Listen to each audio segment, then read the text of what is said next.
राष्ट्रीय लोक जनशक्ति पार्टी के अध्यक्ष पशुपति पारस मीडिया के सामने मुखातिब होते हैं और उस दौरान मीडिया के सवालों का जवाब दे रहे होते हैं। और इसी बीच मीडिया जो है वो चिराग पासवान को लेकर के पशुपति पारस से एक सवाल पूछती है और उस चिराग पासवान का नाम सुनने से मात्र से पशुपति पारस इतना जोर से भड़क जाते हैं कि वह चिराग पासवान को अपना भतीजा तक मानने से इनकार कर देते हैं। पशुपति पारस ने सीधा सीधा कह दिया कि चिराग पासवान हमारा भतीजा नहीं है, हमारा और उसका खून में फर्क है। और उसके बाद जो है मीडिया में ये खबरें चलने लगी कि आखिर पशुपति पारस जो है वह चिराग पासवान से इतने ज्यादा नाराज क्यों है, इतने ज्यादा गुस्सा क्यों है। जब चिराग पासवान के पिता रामविलास पासवान की मौत हुई थी उसके बाद पशुपति पारस ने चिराग पासवान को कमजोर करने का पूरी तरीके से कोशिश किया, पार्टी को तोड़ करके अपने साथ ले गए। लेकिन अभी भी यह इतना करने के बावजूद अब अगर चिराग पासवान को पशुपति पारस अपना भतीजा नहीं मान रहे हैं, अगर एक दूसरे के खून में फर्क बता रहे हैं, तो ये अपने आप में एक बड़ा सवाल है। और मीडिया के लिहाज से कह लीजिए, बिहार की पॉलिटिक्स के लिहाज से कह लीजिए, तो एक बहुत बड़ी खबर भी है।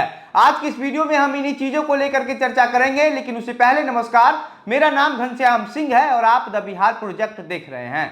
दरअसल पशुपति पारस से जब चिराग पासवान को लेकर के एक सवाल पूछा गया और उस दौरान पशुपति पारस इतने जोर से भड़क उठते हैं कि आपको उनका जो तेवर है वो देखते ही बनेगा। आपको लगेगा कि वास्तव में जो है वह चिराग पासवान और पशुपति पारस का जो खून है वह एक नहीं है और चिराग पासवान जो है वह रामविलास पासवान के बेटे नहीं है, या फिर पशुपति पारस जो है वह रामविलास पासवान के भाई नहीं है। पशुपति पारस कहते हैं कि अरे चिराग पासवान के बारे में मुझसे क्यों पूछते हो, वह मेरा भतीजा है ही नहीं और हमारे और उसके खून में फर्क है। और पशुपति पारस ये बात जो कहते हैं वो यही कहते हैं कि चिराग पासवान ने ही पहले ही ओपनली कह चुका है कि जो है वह हमारा और पशुपति पारस का जो खून है वो खून एक नहीं है, अलग अलग खून है। और इसी बात पर जो है वह पशुपति पारस इतने जोर से भड़क उठते हैं। इसके बाद मीडिया की तरफ से एक सवाल पशुपति पारस से पूछा जाता है कि बीजेपी जो है लोकसभा चुनाव में बिहार के 40 सीटों पर जो है वह चुनाव लड़ने की तैयारी कर रही है।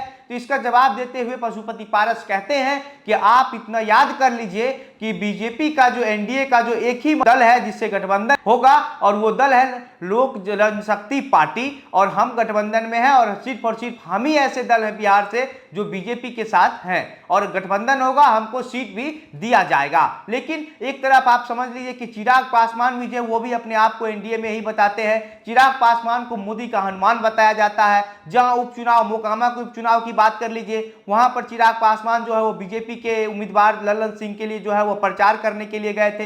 लेकिन इसके बावजूद जो है चिराग पासवान को लेकर के जो है ये कहा जा रहा है, पशुपति पारस भी कह रहे हैं कि जो चिराग पासवान है वह बीजेपी के साथ नहीं है। बीजेपी के साथ जो है वह बिहार में सिर्फ और सिर्फ लोक जनशक्ति पार्टी ही है और राष्ट्रीय लोक जनशक्ति पार्टी के जो मुख्य जो अध्यक्ष हैं वह पशुपति पारस ही हैं और पशुपति पारस के नेतृत्व में जो है वो पार्टी चल रही है। हालांकि रामविलास पासवान की निधन के बाद जो है जब चिराग पासवान और पशुपति पारस के बीच जो है जब लड़ाई हुई और उस लड़ाई के बाद जो है पार्टी को जो है राष्ट्रीय लोक जनशक्ति पार्टी जो है वो चुनाव आयोग की तरफ से जो है वह पशुपति पारस को दे दिया गया और उसके बाद उस पार्टी के राष्ट्रीय अध्यक्ष पशुपति पारस बन गए। बाकी प्रिंस राज, सूरजभान सिंह सभी लोग जो है वो चिराग पासवान का साथ छोड़ करके जो पशुपति पारस के साथ चले गए और बाद में जो है वो चिराग पासवान को राष्ट्रीय लोक जनशक्ति पार्टी रामविलास के तौर नाम से जो है एक नया पार्टी चुनाव आयोग की तरफ से दिया गया।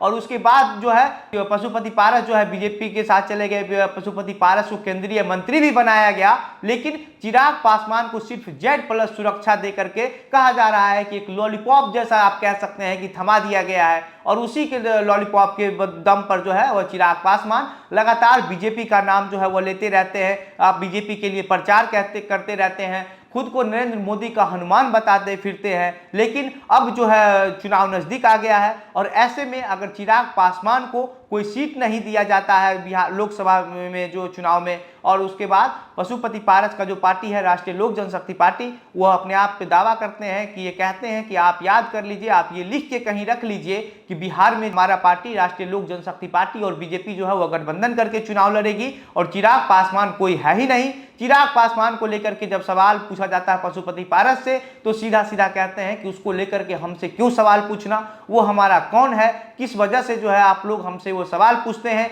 और पशुपति पारस आगे कहते हैं कि चिराग पासवान ने पहले ही खुल करके ये बता दिया है कि हमारा और उसका खून एक नहीं है। और इस वजह से आप लोग चिराग पासवान के बारे में मेरे से सवाल मत पूछिए। अगर हमसे कोई सवाल पूछना है तो हमारे बारे में पूछिए, हमारे पार्टी के बारे में पूछिए, एनडीए के बारे में पूछिए, लेकिन चिराग पासवान के बारे में कोई सवाल हमसे मत पूछिए। और अब जिस तरीके से जो चुनाव नजदीक आ गया है और ऐसे में एक बार फिर से जो है चाचा भतीजा पशुपति पारस और चिराग पासवान के बीच जो है वो तनातनी देखने को मिल रही है। और इसके बाद अब ये कहा जाने लगा है कि अब बीजेपी क्या करेगी, क्या बीजेपी चिराग पासवान को अपने साथ लेकर जाएगी या फिर पशुपति पारस को, क्योंकि जिस तरीके से पशुपति पारस ने चिराग पासवान के नाम सुनने से भड़क गया है तो उसे लगता है कि अब पशुपति पारस या फिर चिराग पासवान ये कभी एक पार्टी में ये तो बर्दाश्त नहीं करेंगे कि दोनों लोग जो है एक गठबंधन के साथ रहे।